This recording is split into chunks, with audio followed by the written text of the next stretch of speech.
For the EFT, Mr. Bloom has 2 minutes.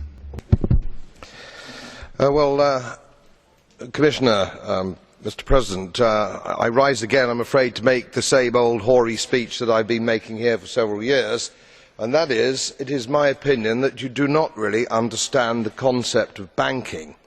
All the banks are broke. Bank Santander, Deutsche Bank, Royal Bank of Scotland, they're all broke. And why are they broke? It isn't an act of God. It isn't some sort of tsunami.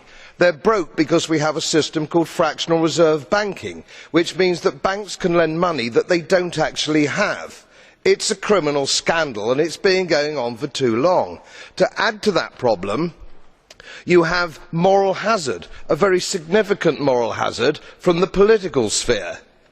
And most of the problem starts in politics and central banks, which are part of the same political system. We have counterfeiting, sometimes called quantitative easing, but counterfeiting by any other name. The artificial printing of money, which if any ordinary person did, they'd go to prison for a very long time. And yet governments and central banks do it all the time. Central banks repress the amount of interest that rates are, so we don't have the real cost of money. And yet we blame the real retail banks for manipulating LIBOR.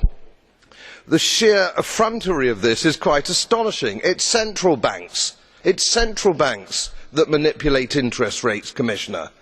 And plus, underneath all this, we talk loosely, in a rather cavalier fashion, do we not, about deposit guarantees. So when banks go broke through their own incompetence and chicanery, the taxpayer picks up the tab. It's theft from the taxpayer. And until we start sending bankers, and I include central bankers and politicians, to prison for this outrage, it will continue.